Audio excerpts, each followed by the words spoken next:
Okay, so now we're going to make our head section and the footer more dynamic and WordPress friendly. So back in the text editor, if you go to the header.php file, so at the moment we've only got static HTML, so we want to make this dynamic by adding some WordPress functions and some PHP. So let's start by making the language dynamic. So rather than having the language at the top, we're going to open up the PHP tags in exactly the same way as we've done before. And then within the PHP, we're going to add language underscore attributes. And then because it's a function, we use the brackets and the semicolon. And this allows WordPress to add the language dynamically. And then next, we're going to add the character set dynamically. So rather than having the character set equal to UTF-8, we can allow WordPress to do this dynamically. So again, the PHP opening and closing tags. Now, if you want to copy these and paste them in rather than retyping, you can do. So we use the blog info function, and then inside the brackets, and then we add the character set back in between the quotations, and then the semicolon at the end. Now be careful when typing the PHP functions out, because as you've seen in the last video with the debugging, if we just have one character mistyped or out of place, the chances are that you're going to get a white screen, so be careful of that. And then rather than our static tranquil spa title, let's change that to allow WordPress to include that. So again, between the PHP tags, we can add the WordPress title with WP underscore title. And then inside the brackets, just leave the empty quotation marks and then the semicolon at the end. And then scroll down just before the closing head, just at the end there. If we just find the line just before, and then we're going to include the WP head function, which basically allows WordPress to add script or data back into the head section when it needs to. So again, between the PHP tags, type in WP underscore head, then the brackets and the semicolon. And then in the opening body tag, we can add the WordPress body class.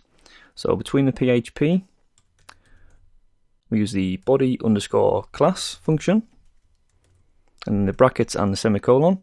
And then WordPress will add the body class into the right section. Okay, so let's scroll down to the header section. And the next thing we're going to change is the Tranquil Spa.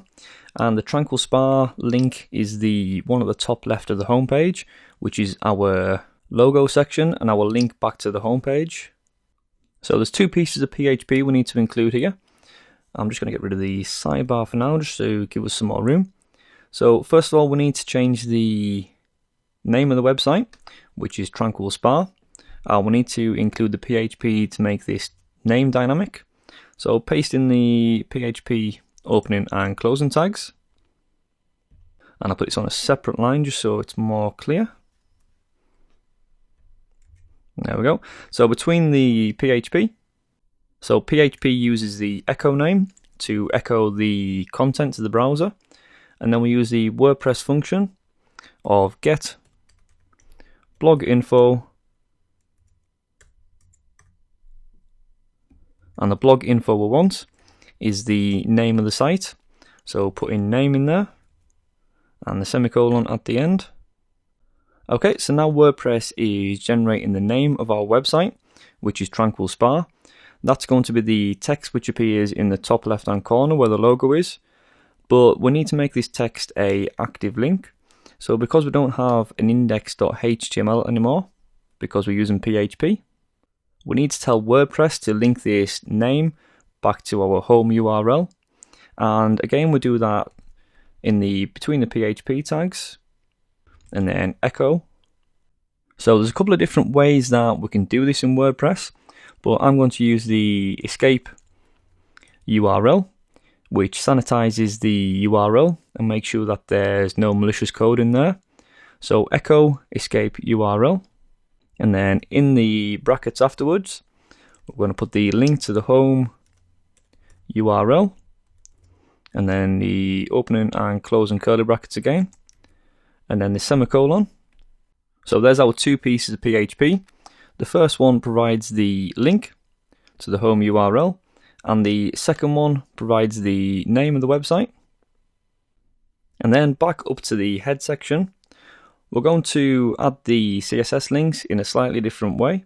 So if we delete the link for the custom CSS and also the Bootstrap CSS, and we'll add those back in the functions file in just a moment.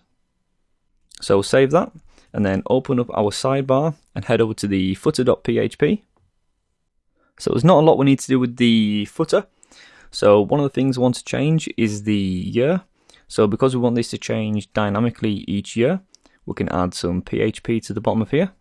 So rather than having 2015 hard-coded, we can echo out to the browser the date, and then between the brackets, we can put the capital Y, which is the way PHP adds the year.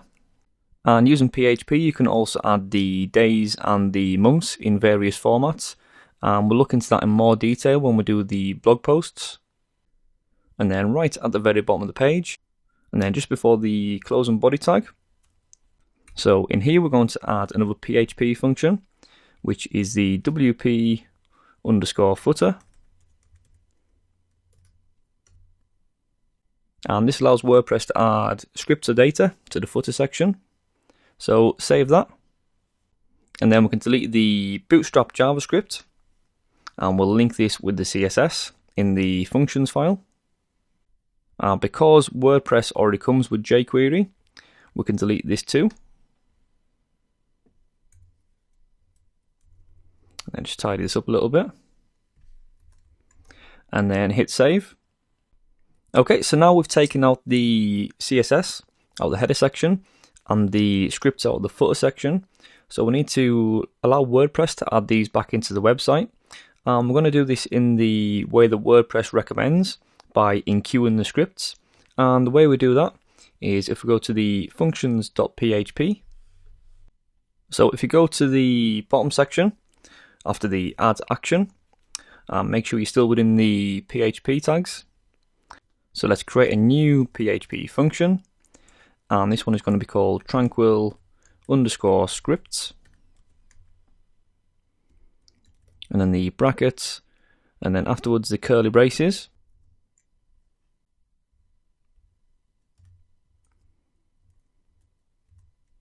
So I'll just add a comment in here so we know exactly what we're doing. So this section is going to be adding the styles to the function. So to properly add these back into the theme, we need to use the WordPress or WP enqueue, and then style, and then within the curly brackets and also between the quotes, we're going to give the first style sheet a name. So this is the Bootstrap core, then separated by a comma. Then the second parameter we need to include is the file path to the Bootstrap CSS. So to add this in WordPress, we type in get, and then template directory, and then URI, and then the brackets, and then we add the file path by using the dot, and then within the quotes we add the link to our Bootstrap file. So /CSS /bootstrap .min.css, and then the semicolon at the end. Now we'll just get rid of that sidebar for now. So in here we're giving the style sheet a name, and then we're adding the template directory, and then adding to the template directory the file path for the CSS. So because we've got a Bootstrap CSS, and we've also got the custom CSS, we can just copy this and then paste this straight in below. We just need to change the name and the file path. So this is for our custom file, And then we also include get template directory. And then we need to change the file path. So because our custom style sheet is in the document root rather than the CSS folder, we can just change this to style.css. And then we do a very similar thing to add the scripts back in. So we'll add a comment of add scripts. So to add our JavaScript back in, it works in a similar kind of way to the style sheet.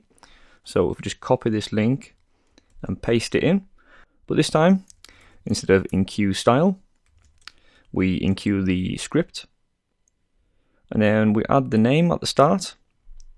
So I'm going to call this the Bootstrap.js.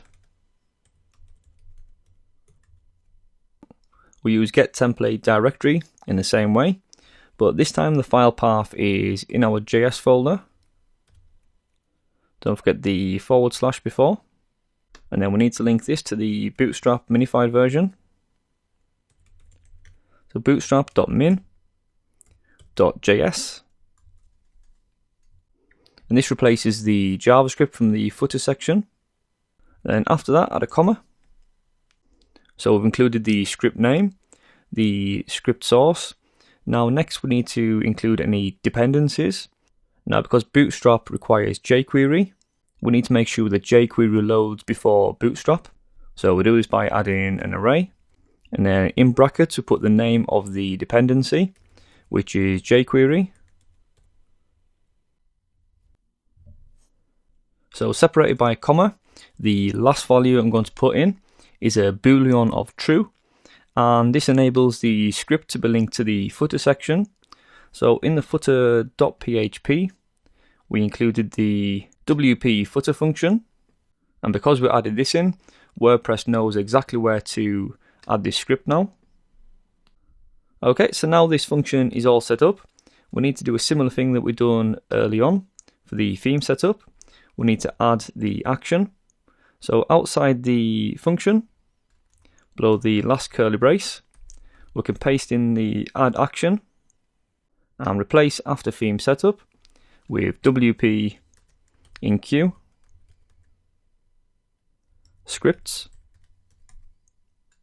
And then the second parameter is the name of our function, which is tranquil_scripts. So we can copy that and paste that in. And save that. Because we've got debugging to be enabled, if we refresh the browser, hopefully we shouldn't get any problems. And you can start to see that some things are changing. So we've got some colors appearing, which means that the custom CSS must be linked properly.